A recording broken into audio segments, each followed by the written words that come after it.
नमस्कार, मेरा नाम रोहित कुमार सोनू है और आप देख रहे हैं पॉलिटिकल अड्डा। पॉलिटिकल अड्डा में बात एक ऐसे शख्स का करेंगे जो अपने आप को नरेंद्र मोदी से कम नहीं, नीतीश कुमार से ज़्यादा नहीं और लालू यादव उनके ब्लड में है।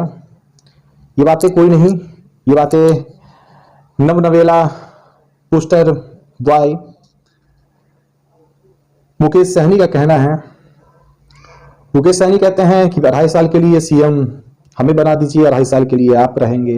अपने आप को तेजस्वी यादव मानते हैं, अपने आप को सबसे बड़ा बिहार के जनता को हमदर्द मानते हैं। बात उनकी किया करें, उनकी स्थिति अब ये रह गई है कि न माया मिली न राम, वो कहानी हो गई। उनको जोरदार झटका भारतीय जनता पार्टी ने बोचहा सीट पर दिया है। ये सीट 2020 में चुनाव के दौरान बोचहा सीट वीआईपी के खाते में गया था। हालांकि इस बार बीजेपी ने अपना उम्मीदवार उतारा है। इससे नाराजगी जताई है। पार्टी की ओर से कहा गया है कि बोचहा सीट विकासशील इंसान पार्टी का हक है। बोचहा सीट को लेकर एनडीए में शामिल वीआईपी अड़ गई है। वीआईपी के राष्ट्रीय प्रवक्ता देव ज्योति ने कहा है कि यह सीट वीआईपी के कोटे की है। बोचहा सीट पर विकासशील इंसान पार्टी का हक है।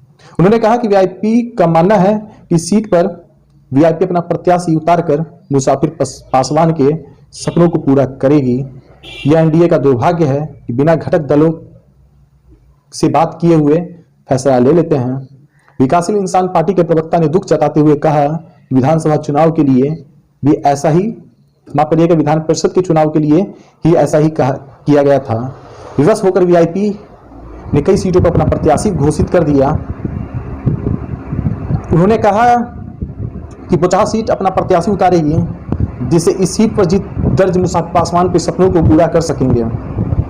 हाल ही में संपन्न हुए उत्तर प्रदेश विधानसभा चुनाव के जिस तरह बीजेपी के विरोध में उतरे थे वीआईपी के प्रमुख मुकेश सहनी, इसके बाद पार्टी कई नेता मुकेश सहनी पर एक्शन की मांग की थी। इसी के बाद बीजेपी ने विधान परिषद के चुनाव में मुकेश सहनी की मांग के बावजूद उन्हें कोई टिकट नहीं दिया। फिर बोचहा उपचुनाव को लेकर बीजेपी ने वीआईपी को जोर का झटका दिया, अपना प्रत्याशी घोषित कर दिया।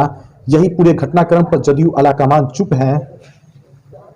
आपको बता दें, मुजफ्फरपुर की बोचहा सीट बीजेपी ने शुक्रवार को बेबी कुमारी को कैंडिडेट घोषित किया है। बेबी कुमारी बीजेपी दिग्गज नेता और प्रदेश के महामंत्री हैं। 2015 में उन्होंने इस सीट पर निर्दलीय चुनाव लड़ा था और दिग्गज नेता रमई राम को शिकस्त दी थी। बाद में वो बीजेपी में शामिल हो गई थी। हालांकि 2020 के चुनाव में ये सीट वीआईपी के खाते में चली गई थी और मुसाफिर पासवान चुनाव जीत गए। पासवान के निधन के कारण यह सीट रिक्त है और अब यहाँ उपचुनाव हो रहा है। आपको हमारा ये पॉलिटिकल अड्डा कैसा लगा, हमें कमेंट बॉक्स में बताएं। धन्यवाद।